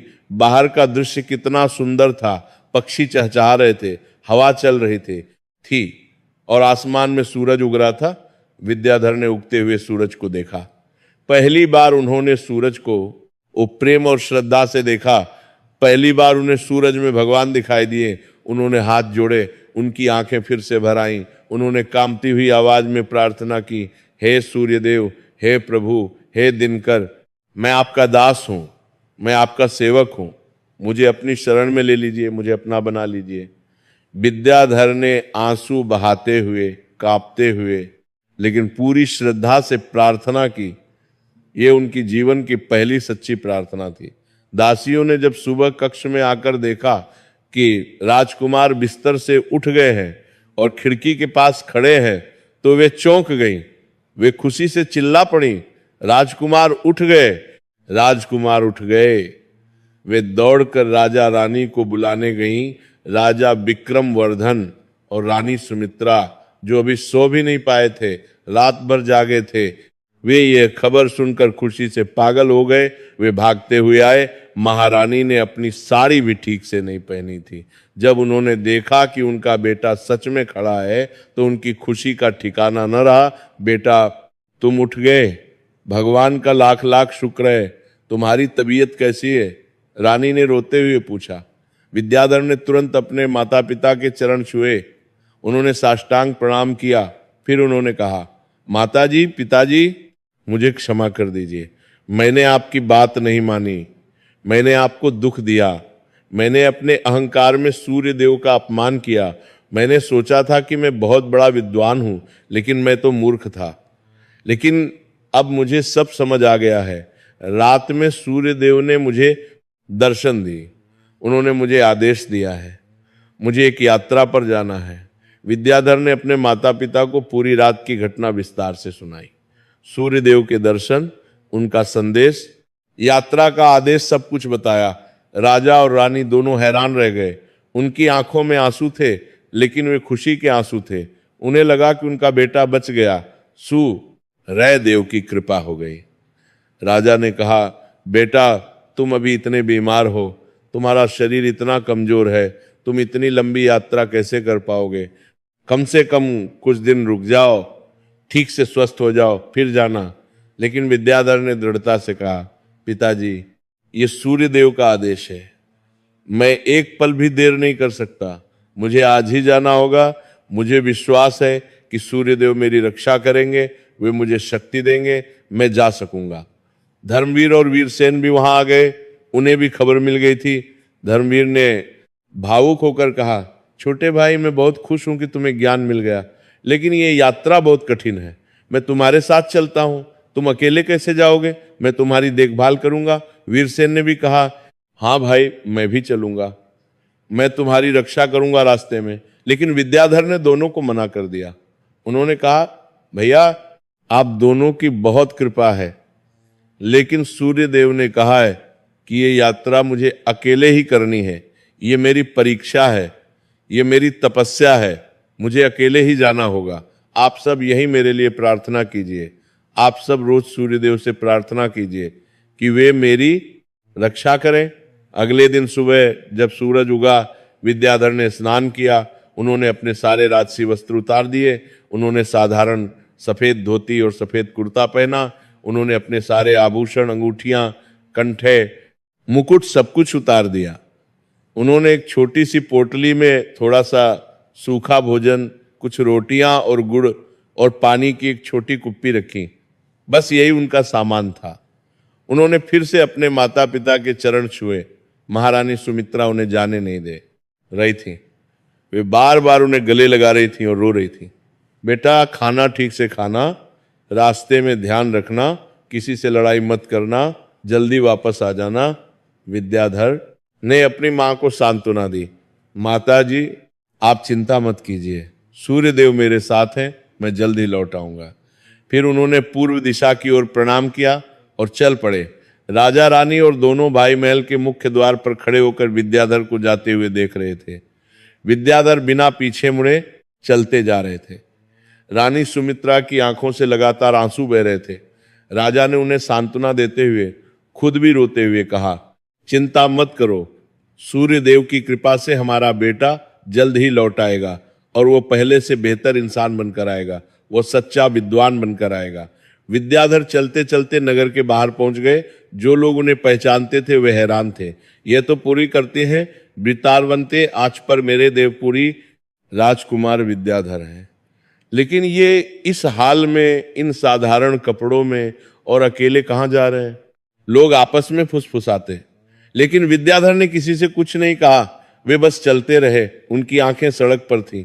वे मन ही मन सूर्य देव का नाम जप रहे थे। रास्ता बहुत लंबा और कठिन था। विद्याधर का शरीर अभी भी बहुत कमजोर था। चलते चलते उनकी सांस फूलने लगती, उनके पैरों में दर्द होने लगा, लेकिन वे रुके नहीं। दोपहर हो गई, सूरज सिर पर आ गया, गर्मी बहुत थी। चलते चलते उनके पैरों में छाले पड़ गए। जूते नहीं थे अच्छे, दर्द हो रहा था। लेकिन अब विद्याधर को सूर्य की गर्मी से शिकायत नहीं थी, बल्कि वे सूर्य को देखकर मन ही मन प्रार्थना करते, हे प्रभु मुझे शक्ति दीजिए, मुझे सहन करने की शक्ति दीजिए। शाम होने लगी, सूरज ढलने लगा, आसमान लाल हो गया। विद्याधर एक छोटे से गांव के पास पहुंचे। वे बहुत थक गए थे, उनके पूरे शरीर में दर्द था। उन्होंने सोचा कि एक पेड़ के नीचे आराम करें। तभी उन्होंने देखा कि गांव के लोग किसी मंदिर की ओर जा रहे हैं। बच्चे, बूढ़े, महिलाएं सब जा रहे थे। विद्याधर की भी उत्सुकता हुई। वे भी उनके पीछे पीछे चल दिए। वह एक छोटा सा, सादा लेकिन सुंदर सूर्य मंदिर था। मंदिर के सामने एक छोटा सा आंगन था। गांव के लोग शाम की आरती के लिए इकट्ठा हो रहे थे। विद्याधर भी मंदिर में गए। मंदिर के अंदर सूर्य देव की एक सुंदर चमकती हुई मूर्ति स्थापित थी। मूर्ति लाल पत्थर की थी। दीपक जल रहे थे। धूप अगरबत्ती की खुशबू चारों ओर फैल रही थी। लोग भजन गा रहे थे, ओम सूर्याय नमः, ओम भास्कराय नमः। विद्याधर ने मूर्ति के सामने घुटने टेक दिए। उन्होंने माथा टेका। वे वहीं बैठ गए। उनकी आंखों से आंसू बहने लगे। वे भावुक हो गए। उन्हें लगा जैसे साक्षात सूर्यदेव सामने बैठे हैं। आरती समाप्त होने के बाद मंदिर के पुजारी, जो एक साधारण लेकिन ज्ञानी व्यक्ति थे, उन्होंने विद्याधर को देखा। विद्याधर की हालत देखकर, उनके फटे कपड़े, उनकी कमजोरी देखकर उन्हें दया आ गई। पुजारी ने प्यार से पूछा, बेटा तुम कौन हो, कहां से आए हो, तुम्हारी ये हालत कैसे हुई, तुम बहुत कमजोर दिख रहे हो। विद्याधर ने अपनी पूरी कहानी सुनाई। उन्होंने बताया कि वे कैसे अहंकार में डूबे थे, कैसे उन्होंने सूर्यदेव का अपमान किया, कैसे उन्हें दंड मिला और कैसे सूर्यदेव ने उन्हें यात्रा का आदेश दिया। पुजारी ने सुनकर आंखों में आंसू भरकर कहा, बेटा सूर्यदेव बहुत दयालु हैं। तुमने उनका अपमान किया, लेकिन उन्होंने तुम्हें मारा नहीं, उन्होंने तुम्हें मिटाया नहीं, बल्कि उन्होंने तुम्हें सुधरने का मौका दिया। ये उनकी कृपा है। तुम्हारी यात्रा बहुत पवित्र है, ये तीर्थ यात्रा है। आज रात तुम यहीं मंदिर में रुको, कल सुबह ताजा होकर आगे जाना। विद्याधर मंदिर में ही रुक गए। पुजारी ने उन्हें सूर्य देव का प्रसाद दिया, थोड़ी खिचड़ी और गुड़ दिया। विद्याधर ने बड़े प्यार से, बड़ी श्रद्धा से प्रसाद ग्रहण किया। रात में विद्याधर ने मंदिर के आंगन में ही सोने की कोशिश की। एक पुरानी दरी बिछाकर लेट गए, लेकिन नींद नहीं आई। वे चांदनी रात में मंदिर के अंदर सूर्यदेव की मूर्ति को देखते रहे। उनके मन में बहुत शांति थी, लेकिन साथ ही अपने किए पर बहुत पछतावा भी हो रहा था। अगली सुबह ब्रह्म मुहूर्त में, जब आसमान में अभी अंधेरा था लेकिन पूर्व में हल्की लालिमा आ गई थी, विद्याधर उठ गए। उन्होंने मंदिर के पास बने तालाब में जाकर स्नान किया। पानी ठंडा था, लेकिन तरोताजा कर देने वाला। फिर उन्होंने मंदिर में जाकर सूर्य देव को दंडवत प्रणाम किया। उन्होंने मन ही मन प्रार्थना की। पुजारी ने उन्हें कुछ फल और गुड़ की रोटियां दी। विद्याधर ने पुजारी जी के चरण छुए और उनका बहुत आभार व्यक्त किया। पुजारी जी आपने मुझ पर बहुत कृपा की, भगवान आपका भला करें। फिर वे आगे की यात्रा पर निकल पड़े। दिन बीतते गए, विद्याधर चलते रहे। रास्ते में कभी उन्हें खाना मिलता तो कभी नहीं, कभी किसी दयालु व्यक्ति ने रोटी दे दी, कभी किसी ने फल दे दिए, कभी पानी मिलता तो कभी नहीं, कभी वे किसी कुएं से पानी पी लेते, कभी किसी नदी का पानी पीना पड़ता। लेकिन विद्याधर ने हार नहीं मानी, वे चलते रहे। उन्हें सूर्य देव पर पूरा भरोसा था। वे जानते थे कि सूर्य देव उनकी रक्षा कर रहे हैं। रास्ते में कई बार ऐसा हुआ कि शाम हो गई और कोई गांव नहीं मिला, तब विद्याधर को किसी पेड़ के नीचे ही सोना पड़ता। रात में जंगली जानवरों की आवाजें आती, विद्याधर को डर लगता, लेकिन वे सूर्य देव का नाम लेते रहते और डर गायब हो जाता। एक दिन विद्याधर एक घने जंगल से गुजर रहे थे। रास्ता संकरा था, चारों ओर पेड़ ही पेड़ थे। तभी अचानक उन्हें एक बूढ़ा आदमी दिखाई दिया। वो एक पेड़ के नीचे पड़ा था और दर्द से कराह रहा था। उसका चेहरा पीला पड़ गया था, आंखें बंद थीं। विद्याधर तुरंत उसके पास गए। उन्होंने पूछा, बाबा आपको क्या हुआ, क्या आप ठीक हैं? बूढ़े ने धीरे से आंखें खोली, कमजोर आवाज में बोला, बेटा मुझे सांप ने काट लिया है, देखो मेरे पैर में। उसने अपना पैर दिखाया। पैर सूज गया था और काला पड़ गया था। अब मेरी मृत्यु निश्चित है बेटा, मेरे पास कोई नहीं है, मेरा परिवार बहुत दूर है, मैं यहीं मर जाऊंगा, तुम अपना रास्ता देखो बेटा, मेरे लिए कुछ नहीं हो सकता। विद्याधर ने सोचा, उन्हें जल्दी थी, उन्हें सूर्य मंदिर पहुंचना था, लेकिन फिर उन्हें लग लो गई, बढ़ता गा कि यह बूढ़ा बेसहारा है, अगर मैं इसे यूं ही छोड़ दूं तो ये सही नहीं होगा। मनुष्य की सेवा ही भगवान की सेवा है। उन्होंने तय किया कि वे इस बूढ़े की मदद करेंगे, चाहे उन्हें एक दिन की देरी क्यों ना हो जाए। विद्याधर ने तुरंत अपनी पोटली खोली, जो थोड़ा सा पानी बचा था उसे निकाला और बूढ़े के घाव को धोया। फिर उन्होंने अपनी पोटली का एक कपड़ा फाड़कर घाव पर बांध दिया। उन्होंने पास के पेड़ों को देखा। उन्हें अपने आयुर्वेद के ज्ञान से याद आया कि कुछ पत्तियां सांप के जहर में काम आती हैं। उन्होंने वे पत्तियां तोड़ी, पत्थर पर पीसी और उसका रस घाव पर लगाया। विद्याधर पूरे दिन उस बूढ़े की सेवा करते रहे। उन्होंने अपना बचा हुआ खाना भी उसे खिला दिया। उन्होंने एक पास की झरने से पानी लाकर उसे पिलाया। वे उसके पास बैठे रहे। शाम तक बूढ़े की हालत में थोड़ा सुधार आया। उसकी आंखों में चमक वापस आई, उसका बुखार कम हो गया। बूढ़े ने विद्याधर का हाथ पकड़ा, उसकी आंखों में आंसू थे। उसने कहा, बेटा तुमने मेरी जान बचाई, तुम देवदूत हो, भगवान तुम्हारा भला करे, तुम्हारी यात्रा सफल हो। विद्याधर ने कहा, बाबा ये मेरा कर्तव्य था, आप आराम कीजिए। रात में विद्याधर वहीं बूढ़े के पास सो गए, ताकि रात में अगर उसे कुछ जरूरत हो तो वे मदद कर सके। अगली सुबह जब विद्याधर उठे तो उन्होंने देखा कि वो बूढ़ा गायब है। उसकी जगह एक दिव्य ज्योति चमक रही थी। ज्योति से एक मधुर आवाज आई, विद्याधर तुमने निस्वार्थ भाव से बिना कुछ सोचे एक असहाय की सेवा की। तुमने अपनी यात्रा को रोककर एक अनजान व्यक्ति की मदद की। ये तुम्हारी पहली परीक्षा थी, तुम इसमें सफल हुए। तुम्हारे अंदर दया और करुणा आ गई है, अहंकार कम हो रहा है, आगे बढ़ो। विद्याधर समझ गए कि ये सूर्याम का रोक है, जानकीपुर बीच देव की लीला थी। वो बूढ़ा कोई साधारण व्यक्ति नहीं था, ये एक परीक्षा थी। उन्होंने आसमान की ओर देखा, सूर्य को प्रणाम किया, हाथ जोड़े और आगे बढ़ गए। कई दिनों की कठिन यात्रा के बाद विद्याधर एक विशाल नदी के किनारे पहुंचे। नदी बहुत चौड़ी थी और बहुत तेज बह रही थी। पानी गहरा था, लहरें उठ रही थी।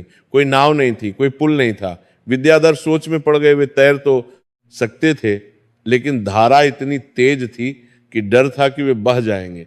तभी उन्होंने देखा कि किनारे पर एक महिला खड़ी है, उसके साथ एक छोटा बच्चा है। महिला रो रही है। विद्याधर उसके पास गए, पूछा, बहन क्या हुआ, तुम क्यों रो रही हो?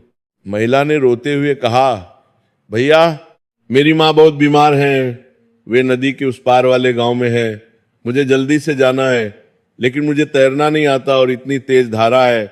मेरे साथ ये छोटा बच्चा भी है। नाव वाला बहुत पैसे मांग रहा है जो मेरे पास नहीं है, मैं क्या करूं? विद्याधर ने थोड़ी देर सोचा। उनका खुद का शरीर कमजोर था, इतनी तेज धारा में अकेले पार जाना भी मुश्किल था, और इस महिला और बच्चे को लेकर जाना तो और भी खतरनाक था। लेकिन फिर उन्हें वह बूढ़े की याद आई।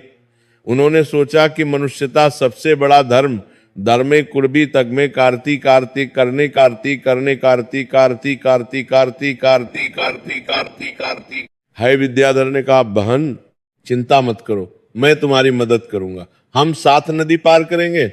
विद्याधर ने बच्चे को अपनी पीठ पर बैठाया और कपड़े से बांध दिया। फिर उन्होंने महिला का हाथ मजबूती से पकड़ा और नदी में उतर गए। पानी बहुत ठंडा था, धारा बहुत तेज थी। कई बार ऐसा लगा कि वे तीनों बह जाएंगे। पानी उनके मुंह में जा रहा था, सांस लेना मुश्किल हो रहा था। विद्याधर के हाथ पैर दुख रहे थे, लेकिन वे हार नहीं माने। वे लगातार तैरते रहे। वे मन में सूर्य देव का नाम लेते रहे। 12 तन की रापसा सूर्याय नमः, 20 सूर्याय नमः। आखिरकार बहुत मेहनत के बाद वे तीनों किसी तरह नदी के दूसरे किनारे पर पहुंच गए। तीनों बहुत थक गए थे। महिला ने हांफते हुए विद्याधर का बहुत आभार माना। भैया, आपने हमारी जान बचाई, भगवान आपका भला करे, आप किसी देवता से कम नहीं है। विद्याधर मुस्कुराए और आगे बढ़ गए, लेकिन अब उनकी हालत और खराब हो गई थी। नदी में उनकी पोटली खो गई थी। अब उनके पास खाने को कुछ नहीं था, कपड़े भीग गए थे, शरीर ठंडा हो गया था। लेकिन फिर भी वे चलते रहे। शाम होने लगी, सूरज ढलने लगा। विद्याधर बहुत कमजोर हो गए। भूख प्यास और थकान से उनका बुरा हाल था। उन्हें चक्कर आने लगे, वे लड़खड़ाने लगे। आखिरकार वे एक पेड़ के नीचे गिर पड़े। उन्हें लगा कि शायद अब उनके प्राण निकल जाएंगे, शायद वे सूर्य मंदिर नहीं पहुंच पाएंगे। उन्होंने आंखें बंद कर लीं। वे धीरे धीरे सूर्य देव का नाम लेने लगे। हे सूर्य देव, हे प्रभु, अगर मेरी मृत्यु का समय आ गया है तो मुझे स्वीकार है, लेकिन कृपया मुझे एक बार अपने दर्शन दे दीजिए। तभी उन्हें किसी के हाथ का स्पर्श महसूस हुआ। एक हाथ उनके माथे पर रखा गया। विद्याधर ने आंखें खोली। एक साधु खड़े थे। साधु की लंबी सफेद दाढ़ी थी, उनके हाथ में कमंडल था। साधु ने विद्याधर को पानी पिलाया। फिर उन्होंने अपनी झोली से कुछ फल निकाले और विद्याधर को दिए। बेटा, ये खाओ, तुम्हें ताकत मिलेगी। विद्याधर ने फल खाए और पानी पिया। थोड़ी देर में उन्हें कुछ ताकत आई। साधु ने पूछा, बेटा तुम कौन हो और कहाँ जा रहे हो? तुम्हारी ये हालत क्यों है? विद्याधर ने फिर से अपनी पूरी कहानी सुनाई। साधु ने मुस्कुराते हुए प्यार से कहा, बेटा तुम्हारी यात्रा अवश्य सफल होगी। तुम अपने अहंकार को त्यागने लगे हो, तुम दूसरों की सेवा करने लगे हो, यही सच्ची विद्या है। याद रखना, ज्ञान वही है जो विनम्रता के साथ हो। बिना विनम्रता के ज्ञान केवल अहंकार बन जाता है, और अहंकार मनुष्य का सबसे बड़ा शत्रु है। साधु ने विद्याधर को कुछ और खाने की चीजें दी, रोटियां और गुड़। फिर उन्होंने आशीर्वाद देते हुए कहा, जाओ बेटा, तुम्हारी मंजिल अब दूर नहीं है, सूर्य देव तुम्हारे साथ हैं। इतना कहकर साधु वहां से चले गए। विद्याधर ने कुछ देर आराम किया और फिर से यात्रा शुरू की।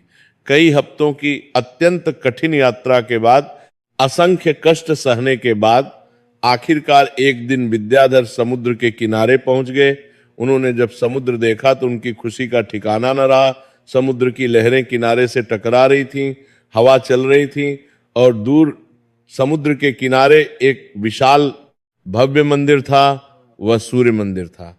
मंदिर की ऊंची मीनारें आसमान को छू रही थी। मंदिर सोने से बना हुआ प्रतीत हो रहा था।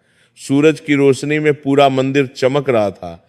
ऐसा लग रहा था जैसे स्वर्ग का कोई महल हो। विद्याधर की आंखों में खुशी के आंसू आ गए। मैं पहुंच गया, मैं अपनी मंजिल पर पहुंच गया। वे रोते हुए दौड़ दे। उन्होंने मंदिर की सीढ़ियां चढ़नी शुरू की। सीढ़ियां बहुत थी, लेकिन विद्याधर बिना रुके चढ़ते गए। मंदिर के अंदर पहुंचकर विद्याधर स्तब्ध रह गए। मंदिर के गर्भगृह में सूर्यदेव की एक विशाल अद्भुत दिव्य मूर्ति थी। मूर्ति सोने की बनी थी और उससे एक अलौकिक प्रकाश निकल रहा था। मूर्ति के चारों ओर हजारों दीपक जल रहे थे। विद्याधर ने मूर्ति के सामने साष्टांग प्रणाम किया। वे जमीन पर लेट गए। उनके शरीर से मंदिर का फर्श छू गया। वे रोने लगे। हे सूर्यदेव, हे प्रभु, हे भगवान, मैं आपके दरबार में आ गया हूं, मैं आपकी शरण में हूं, अब मुझे अपना बना लीजिए, मुझे अपनी शरण में ले लीजिए। मंदिर के मुख्य पुजारी, जो एक वृद्ध लेकिन तेजस्वी ब्राह्मण थे, उन्होंने विद्याधर को देखा। उन्होंने विद्याधर की दशा देखी, फटे कपड़े, कमजोर शरीर, लेकिन चेहरे पर अद्भुत शांति और तेज। पुजारी ने पूछा, बेटा तुम कौन हो, कहां से आए हो? विद्याधर ने उठकर पुजारी जी के चरण छुए। फिर उन्होंने अपनी पूरी कहानी सुनाई, अहंकार से लेकर सूर्यदेव के दर्शन तक, यात्रा की कठिनाइयों से लेकर मंदिर तक पहुंचने तक, सब कुछ पुजारी ने सुनकर बहुत प्रसन्नता व्यक्त की। उनकी आंखें भर आईं। उन्होंने कहा, बेटा तुम धन्य हो। बहुत कम लोग होते हैं जो अपने अहंकार को पहचान पाते हैं और उसे त्याग पाते हैं। सूर्य देव ने तुम्हें चुना है, उन्होंने तुम्हें यहां तक पहुंचाया, ये उनकी कृपा है। अब तुम्हें यहां 108 दिनों तक रहकर कठोर तपस्या करनी होगी, तुम्हें सूर्य देव की आराधना करनी होगी, मंदिर में तुम्हारे रहने और भोजन की व्यवस्था हो जाएगी। लेकिन याद रखना, यह तपस्या आसान नहीं होगी, तुम्हें पूरी श्रद्धा और समर्पण से करनी होगी। विद्याधर ने हाथ जोड़कर कहा, पुजारी जी मैं तैयार हूं, मैं वो सब करूंगा जो करना होगा, मुझे केवल सूर्य देव की कृपा चाहिए। मंदिर में विद्याधर के लिए एक छोटा सा कक्ष दिया गया। वहां केवल एक छटाई थी, कोई बिस्तर नहीं, कोई सुविधा नहीं, बस एक खिड़की थी जिससे सूरज की रोशनी आती थी। अगले दिन से विद्याधर ने अपनी कठोर तपस्या शुरू कर दी। वे रोज रात को ब्रह्म मुहूर्त में, जब अंधेरा होता और तारे चमक रहे होते, तब उठते। फिर वे समुद्र में जाकर स्नान करते। समुद्र का पानी ठंडा और नमकीन होता, लेकिन वे शरीर को शुद्ध करता। स्नान के बाद वे मंदिर में आते और घंटों सूर्य देव की पूजा करते। वे दीपक जलाते, धूप अगरबत्ती लगाते, फूल चढ़ाते। फिर वे सूर्य अष्टकम, सूर्य सहस्र नाम और आदित्य हृदय स्तोत्र का पाठ करते। इन स्तोत्रों में सूर्य देव की महिमा का वर्णन था।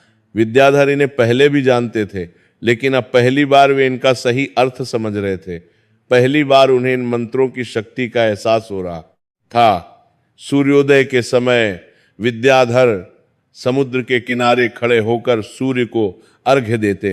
वे अपने दोनों हाथों में जल लेते और सूर्य को अर्पित करते, साथ में मंत्र उच्चारण करते, एहि सूर्य सहस्रांशो तेजो राशि जगतपते, अनुकंपय मां भक्त्या ग्रहणार्घ्यं, दिवाकर विद्याधर दिन में केवल एक बार भोजन करते, वह भी केवल फलाहार, फल, दूध और कुछ सूखे मेवे। कोई अनाज नहीं, कोई मसाले नहीं। वे पूरे दिन उपवास रखते और केवल शाम को सूर्यास्त के बाद कुछ खाते। दिन भर वे मंदिर में बैठकर ध्यान करते। वे सूर्य देव के रूप पर ध्यान लगाते, उनके तेज पर, उनकी करुणा पर, उनकी शक्ति पर। कई बार ध्यान में इतने डूब जाते कि घंटों बीत जाते और उन्हें पता ही नहीं चलता। धीरे धीरे दिन बीतते गए। 1 सप्ताह बीता, फिर 2 सप्ताह, फिर 1 महीना। विद्याधर के शरीर में अद्भुत परिवर्तन आने लगा। जो घाव थे वे ठीक होने लगे।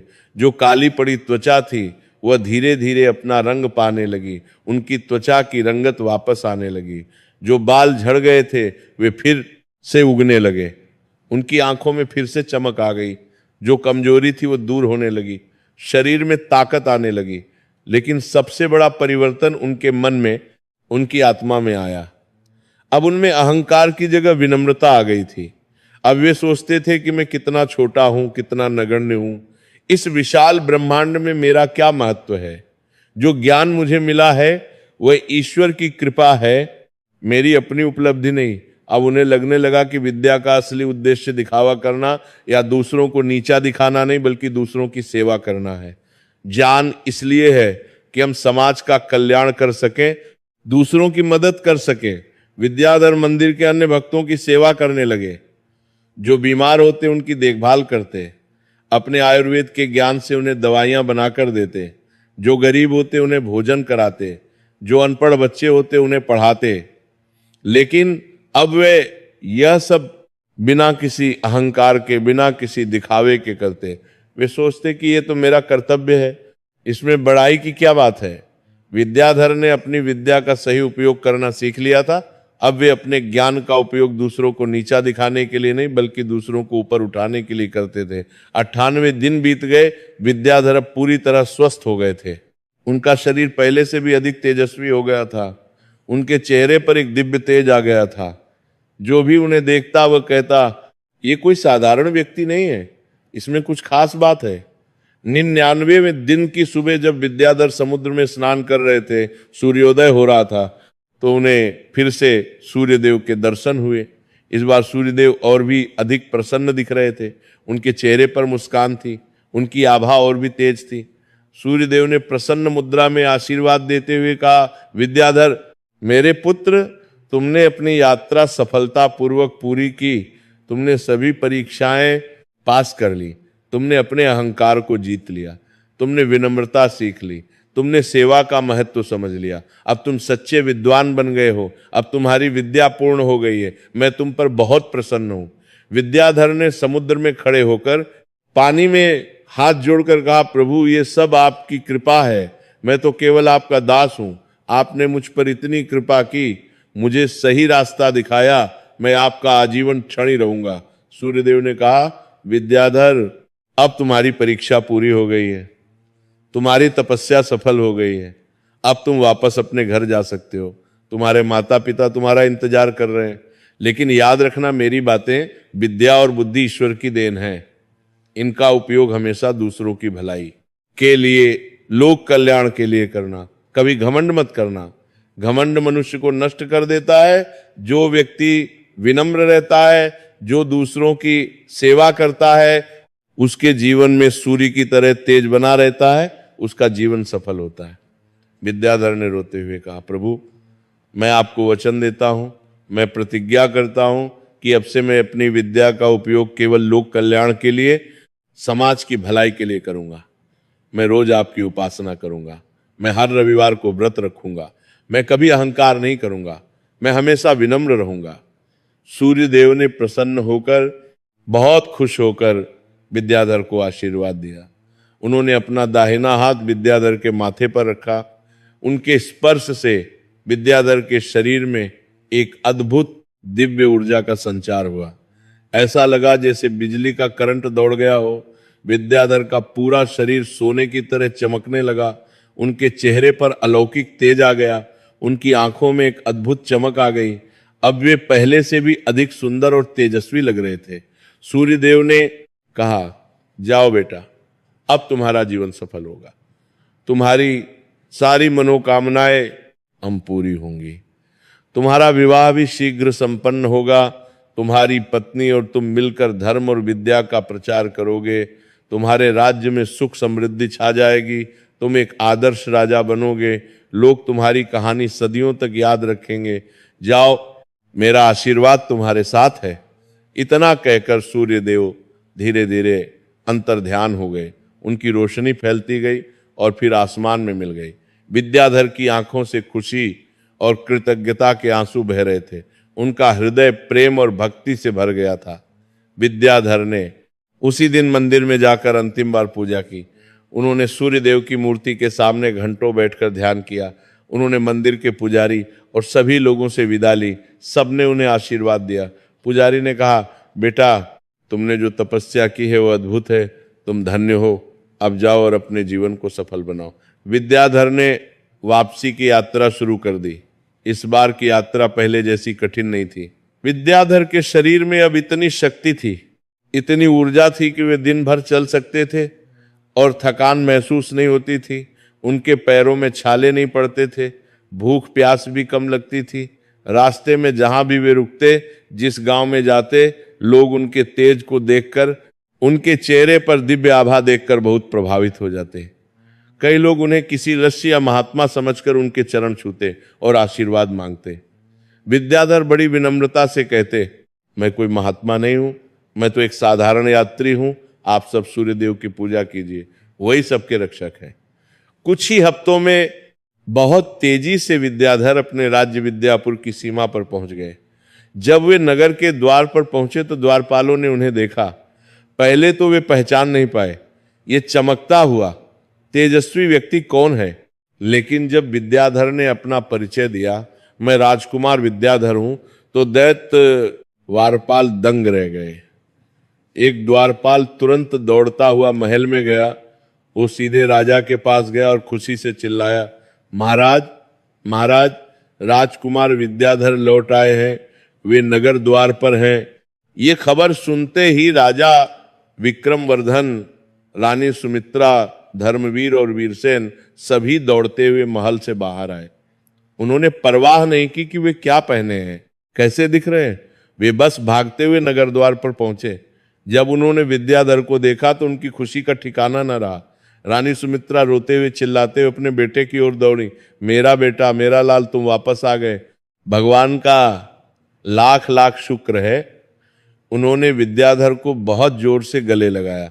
वे इतना रो रही थीं कि बोल नहीं पा रही थीं। दोषडीवी राजा विक्रमवर्धन ने भी अपने बेटे को गले लगाया। उन्होंने देखा कि उनके बेटे के चेहरे पर अब एक अलग ही तेज है, एक दिव्य आभा है। उनकी आंखों में अब अहंकार नहीं बल्कि विनम्रता और शांति है। उनके पूरे व्यक्तित्व में एक परिवर्तन आ गया है। राजा की आंखों में खुशी के आंसू थे। धर्मवीर और वीरसेन भी अपने छोटे भाई से गले मिले। धर्मवीर ने भावुक होकर कहा, छोटे भाई, तुम बदल गए हो, तुम पहले से बहुत अलग हो। अब तुम्हारे चेहरे पर जो तेज है, तुम्हारी आंखों में जो शांति है, ये सच्ची विद्या का तेज है, ये तपस्या का फल है। मुझे तुम पर गर्व है। वीरसेन ने कहा, भाई, तुमने बहुत कठिन यात्रा की, तुमने बहुत कष्ट सहे, लेकिन ये सब सार्थक हो गया। अब तुम सच्चे योद्धा हो, मन के योद्धा। विद्याधर ने अपने परिवार को पूरी यात्रा के बारे में विस्तार से बताया। रास्ते की कठिनाइयां, परीक्षाएं, मंदिर में तपस्या और सूर्यदेव के अंतिम दर्शन, सब कुछ। सब लोग बहुत भावुक हो गए। उन्हें लगा कि सूर्यदेव ने उनके परिवार पर बहुत कृपा की है। राजा ने उसी दिन संदेशवाहक को माल्यपुर भेजा। उन्होंने माल्यपुर की तरफ से उन्हें पात्र में माल्यपुर भेजा। ये राजा को पूरी घटना के बारे में, विद्याधर के परिवर्तन के बारे में, सूर्यदेव की कृपा के बारे में विस्तार से बताया। उन्होंने फिर से विवाह का प्रस्ताव भेजा माल्यपुर के राजा और राजकुमारी मायरा को। जब ये पूरी कहानी पता चली तो ये बहुत प्रभावित हुए। राजकुमारी मायरा ने अपने पिता से कहा, पिताजी, जो व्यक्ति अपने अहंकार को जीत सकता है, जो अपनी गलती मान सकता है, जो इतनी कठिन तपस्या कर सकता है, वह सच्चा विद्वान है, वह सच्चा योद्धा है। मैं राजकुमार विद्याधर से विवाह करने के लिए गर्व से तैयार हूं। माल्यपुर के राजा ने हाँ कर दी। विवाह की तैयारियां फिर से और भी बड़े उत्साह से शुरू हो गईं। इस बार पूरे विद्यापुर में खुशी का माहौल था। लोग कह रहे थे, राजकुमार विद्याधर बदल गए हैं, अब वे और भी महान हो गए हैं। विवाह से एक दिन पहले इस बार विद्याधर खुद ब्रह्म मुहूर्त में उठे। उन्होंने स्नान किया, शुद्ध वस्त्र पहने, फिर वे बड़ी श्रद्धा से, पूरे भक्ति भाव से सूर्य देव की पूजा करने गए।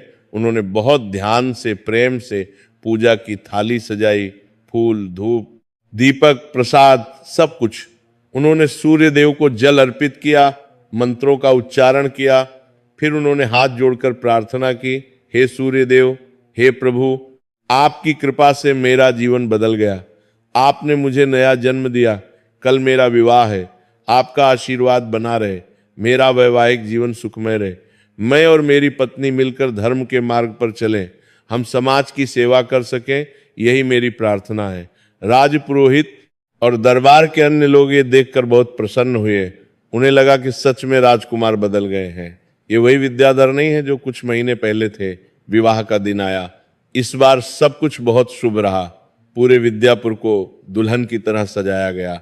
हर घर में दीपक जले। मालूपुर से बारात आई। इस बार राजकुमारी मायर भी बहुत खुश थीं। उन्होंने विद्याधर के बारे में बहुत कुछ सुना था। विद्याधर और मायरा का विवाह बड़ी धूमधाम से सभी वैदिक रस्मों के साथ संपन्न हुआ। विद्याधर ने हर रस्म को पूरी श्रद्धा से, पूरी समझ के साथ किया। जब 7 फेरे हुए तो दोनों ने सूर्य देव को साक्षी मानकर प्रतिज्ञाएं ली। विवाह के बाद जब विद्याधर और मायरा ने एक दूसरे से बात की तो वे दोनों एक दूसरे के लिए आदर्श साबित हुए। राजकुमारी मायरा भी बहुत विद्वान और धार्मिक महिला थी। उन्हें भी सूर्यदेव में बहुत आस्था थी। दोनों ने मिलकर तय किया कि वे रोज सूर्यदेव की पूजा करेंगे। विवाह के बाद विद्याधर और मायरा का घर सुख, शांति और समृद्धि से भर गया। दोनों पति पत्नी मिलकर रोज ब्रह्म मुहूर्त में उठते, साथ में स्नान करते, फिर साथ में सूर्यदेव की पूजा करते। उनके घर में एक छोटा सा सूर्य मंदिर बनवाया गया जहां वे नियमित पूजा करते। विद्याधर ने अपनी विद्या का उपयोग अब पूरी तरह लोगों की भलाई के लिए करना शुरू कर दिया। उन्होंने राज्य में कई मुफ्त पाठशालाएं खोली जहां गरीब बच्चों को, जिनके माता पिता उनकी पढ़ाई का खर्च नहीं उठा सकते थे, उन्हें मुफ्त में शिक्षा दी जाती थी। वेद, उपनिषद, गणित, विज्ञान सब कुछ पढ़ाया जाता।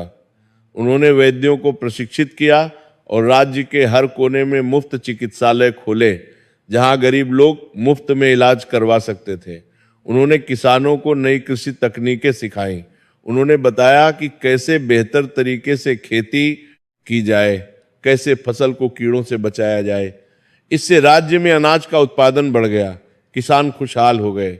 विद्याधर ने हर रविवार को एक विशेष सभा शुरू की जहां वे लोगों को धर्म के बारे में बताते, सूर्य देव की महिमा के बारे में बताते। वे अपनी कहानी भी सुनाते कि कैसे अहंकार ने उन्हें लगभग बर्बाद कर दिया और कैसे सूर्य देव ने उन्हें बचाया। लोग बड़ी श्रद्धा से सुनते। विद्याधर की प्रसिद्धि दूर दूर तक फैल गई, लेकिन इस बार उनकी प्रसिद्धि अलग थी। अब लोग उन्हें उनकी विनम्रता के लिए, उनकी सेवा भावना के लिए, उनके धर्मपरायण जीवन के लिए जानते थे। दूर दूर से लोग उनसे मिलने आते। विद्याधर सबसे बड़े प्यार से मिलते, सबकी समस्याओं को सुनते और समाधान देते। लेकिन वे कभी ये नहीं कहते कि ये मेरा ज्ञान है, मैं बड़ा विद्वान हूं, बल्कि वे हमेशा कहते ये सब सूर्य देव की कृपा है, मैं तो उनका एक छोटा सा सेवक हूं। एक दिन विद्याधर के दरबार में एक युवा विद्वान आया। वो बहुत घमंडी था, उसकी चाल में अकड़ थी। वो सोचता था कि वो बहुत बड़ा ज्ञानी है। उसने ऊंची आवाज में विद्याधर को चुनौती थी, बत्ती करना के लिए, पूरी करना के लिए दी। मैंने सुना है कि आप बहुत बड़े विद्वान हैं। मैं दूर से आया हूं आपसे शास्त्रार्थ करने। मैं देखना चाहता हूं कि आप सच में कितने ज्ञानी हैं। क्या आप मेरे प्रश्नों का उत्तर दे सकते हैं? पुराने विद्याधर होते तो शायद गुस्से में आ जाते, शायद उस युवक को नीचा दिखाने की कोशिश करते। लेकिन अब विद्याधर बदल गए थे। उन्होंने मुस्कुराते हुए बड़े प्यार से कहा, भाई साहब, स्वागत है आपका। मैं तो बस एक छोटा सा विद्यार्थी हूं, मुझे बहुत कुछ सीखना बाकी है। लेकिन अगर आप चाहें तो हम ज्ञान की चर्चा कर सकते हैं। ध्यान रखिए, मैंने कहा चर्चा, बहस नहीं, क्योंकि ज्ञान बांटने से बढ़ता है, लड़ने से नहीं। युवा विद्वान ने कई कठिन प्रश्न पूछे, दर्शन के, वेदांत के, तर्कशास्त्र के। विद्याधर ने सभी प्रश्नों के उत्तर बड़े शांत भाव से, बड़ी विनम्रता से दिए। लेकिन उन्होंने कभी भी ये नहीं कहा कि मैं सब कुछ जानता हूं, बल्कि कुछ प्रश्नों के उत्तर में उन्होंने कहा, यह बहुत अच्छा और गहरा प्रश्न है, मुझे इस पर और अध्ययन करने की आवश्यकता है। शायद हम दोनों मिलकर इस पर विचार कर सकते हैं। युवा विद्वान, विद्वान, विद्वान वित्तारी, विद्वान वित्तारी, शायद हम दोनों मिलकर इस पर विचार कर सकते हैं। विद्याधर की इस विनम्रता से, इस ज्ञान के साथ विनम्रता के अद्भुत संगम से बहुत प्रभावित हुआ। उसका घमंड टूट गया। उसने विद्याधर के चरण छुए और कहा, राजकुमार, आज मैं आपसे हारा नहीं, बल्कि आपसे बहुत कुछ सीखा। आपने मुझे जीवन का सबसे बड़ा पाठ पढ़ाया। मुझे समझ आया कि असली विद्वान वह है जो विनम्र होता है। जितना अधिक ज्ञान हो उतना अधिक विनम्र होना चाहिए, क्योंकि जितना हम जानते हैं उससे कहीं अधिक है जो हम नहीं जानते। आज आपने मुझे ये सिखाया कि विद्या का असली उद्देश्य अहंकार करना नहीं, बल्कि दूसरों की सेवा करना है। विद्याधर ने उस युवक को गले लगाया। उन्होंने कहा, अपने उद्देश्य प्रदान करना है। कहा, भाई तुम भी बहुत प्रतिभाशाली हो, तुम्हारे प्रश्न बहुत अच्छे थे, बस थोड़ी विनम्रता और सेवा भाव आ जाए तो तुम महान विद्वान बनोगे। मैं तुम्हें आशीर्वाद देता हूं। वह युवक विद्याधर का शिष्य बन गया। वो विद्यापुर में ही रह गया और विद्याधर से बहुत कुछ सीखा।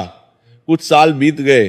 राजा विक्रमवर्धन अब बूढ़े हो गए, उनकी उम्र बहुत हो गई थी। उन्होंने तय किया कि अब समय आ गया है कि वे अपना राजपाट अपने बेटों को सौंप दें और खुद वानप्रस्थ आश्रम में प्रवेश करें।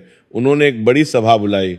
उस सभा में उन्होंने घोषणा की, मैं अब बूढ़ा हो गया हूं, अब मेरे तीनों बेटे योग्य हो गए हैं, मैं राज्य को 3 हिस्सों में बांटता हूं।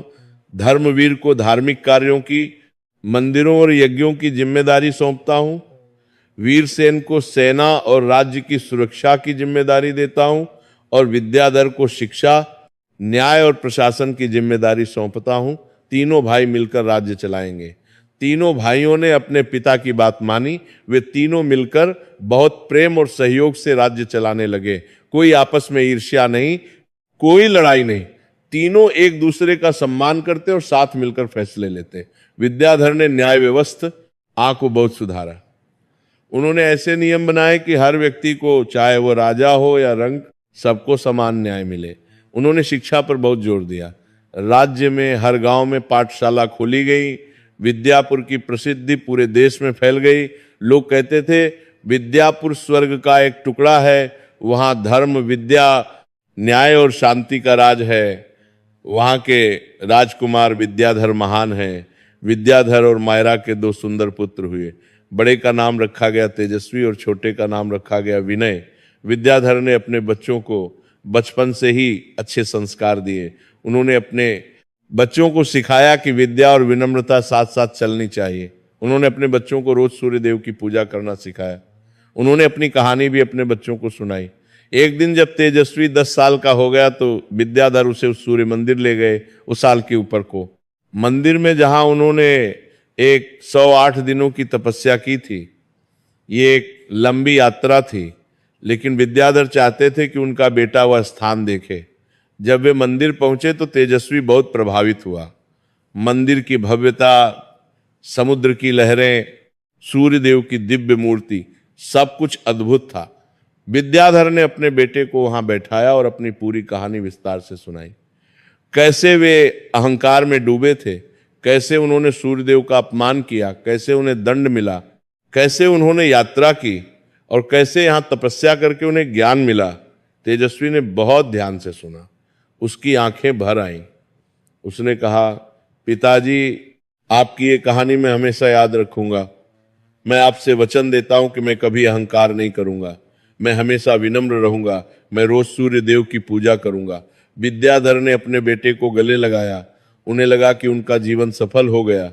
उनकी अगली पीढ़ी को सही संस्कार मिल गए हैं। समय बीतता गया। विद्याधर वृद्ध हो गए, उनके बाल सफेद हो गए, लेकिन उनके चेहरे पर अब भी वही तेज था, वही शांति थी। उनकी आंखों में अब भी वही चमक थी। वे अपने जीवन के अंतिम दिनों तक रोज सूर्य देव की पूजा करते रहे। हर रविवार को वे व्रत रखते, वे लोगों की सेवा करते रहे। एक दिन जब विद्याधर बहुत बूढ़े हो गए, उनकी उम्र 80 साल से ज्यादा हो गई, तो उन्हें फिर से सूर्य देव के दर्शन हुए। वे अपने कक्ष में ध्यान कर रहे थे। अचानक एक तेज प्रकाश फैल गया। सूर्य देव प्रकट हुए। सूर्य देव ने मुस्कुराते हुए कहा, विद्याधर, मेरे प्रिय भक्त, तुमने अपना जीवन बहुत अच्छे से जिया।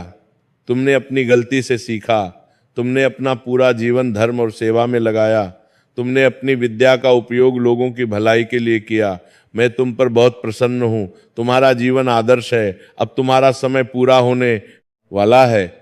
तुम मेरे धाम में आओगे, तुम्हें मोक्ष मिलेगा। विद्याधर ने हाथ जोड़कर आंखों में आंसू भरकर कहा, प्रभु, मैं धन्य हूं। आपकी कृपा से मेरा जीवन सफल हुआ। आपने एक घमंडी, अहंकारी युवक को सही रास्ता दिखाया। आपने मुझे नया जीवन दिया। अब मैं आपकी शरण में आने के लिए तैयार हूं। बस एक प्रार्थना है, मेरी अगली पीढ़ी पर आपकी कृपा बनी रहे। सूर्य देव ने आशीर्वाद दिया। तथास्तु, तुम्हारे वंशज सदा धर्म के मार्ग पर चलेंगे। कुछ दिनों बाद एक शांत रविवार की सुबह, सूर्योदय के समय, विद्याधर ने अपना शरीर त्याग दिया। वे सूर्य देव का नाम लेते हुए, शांति से मुस्कुराते हुए इस संसार से विदा हो गए। उनकी मृत्यु के समय उनके चेहरे पर अद्भुत शांति थी। ऐसा लग रहा था जैसे वे गहरी नींद में सो रहे हों। पूरे राज्य में शोक की लहर दौड़ गई। लाखों लोग उनकी अंतिम यात्रा में शामिल हुए। गरीब, अमीर, विद्वान, किसान सब रो रहे थे। सब ने अपना मार्गदर्शक खो दिया था। विद्याधर की कहानी पीढ़ी दर पीढ़ी लोग सुनाते रहे। ये कहानी हर घर में सुनाई जाने लगी। विद्यापुर में एक परंपरा शुरू हो गई कि हर रविवार को लोग सूर्य मंदिर में जाते और विद्याधर की कहानी सुनते। इस कहानी से लोगों को कई महत्वपूर्ण सीख मिली। पहली सीख, विद्या और बुद्धि बहुत बड़ा वरदान है, ये ईश्वर का उपहार है, लेकिन अगर इसके साथ अहंकार हो तो ये विनाश का कारण बन सकती है। विद्या विनम्रता के साथ होनी चाहिए। दूसरी सीख, सच्चा विद्वान वो है जो विनम्र होता है, जो अपने ज्ञान का उपयोग दूसरों की भलाई के लिए करता है। ज्ञान का उद्देश्य दिखावा करना नहीं बल्कि सेवा करना है। तीसरी सीख, गलती करना मानवीय है, लेकिन अपनी गलती को स्वीकार करना और उससे सीखना महानता है। विद्याधर ने अपनी गलती मानी और उसका प्रायश्चित किया। चौथी सीख, कष्ट और संघर्ष हमें मजबूत बनाते हैं। विद्याधर की कठिन यात्रा ने उन्हें एक बेहतर इंसान बनाया। और सबसे बड़ी सीख यह मिली कि सूर्यदेव साक्षात प्रत्यक्ष देवता हैं। वे इस संसार के प्राण हैं, जीवन के आधार हैं। उनकी उपासना से मनुष्य के जीवन में प्रकाश आता है, अंधकार दूर होता है। जो व्यक्ति रविवार को श्रद्धा और भक्ति से सूर्यदेव की पूजा करता है, जो उनकी कथा सुनता है, उसके जीवन में सुख, शांति और समृद्धि का वास होता है। उसके सारे कष्ट दूर हो जाते हैं। इसलिए कहते हैं कि रविवार के दिन सूर्यदेव की इस पावन कथा को पूरी श्रद्धा से सुनने और सूर्यदेव की विधिवत पूजा करने से मनुष्य के जीवन में चमत्कारिक परिवर्तन आता है। जीवन में चाहे कितनी भी बड़ी समस्या हो, चाहे कैसी भी विपत्ति हो, सूर्यदेव की कृपा से सब कुछ संभव हो जाता है। सूर्यदेव अपने भक्तों की रक्षा करते हैं, उन्हें सही मार्ग दिखाते हैं। भगवान सूर्यदेव की जय। ओम सूर्याय नमः, ओम आदित्याय नमः, ओम भास्कराय नमः। जय सूर्य नारायण, जय जय सूर्यदेव। इस पवित्र कथा को सुनने वाले और सुनाने वाले सभी के जीवन में सूर्यदेव का आशीर्वाद बना रहे। सबके जीवन में सुख, शांति, समृद्धि और ज्ञान का प्रकाश फैले।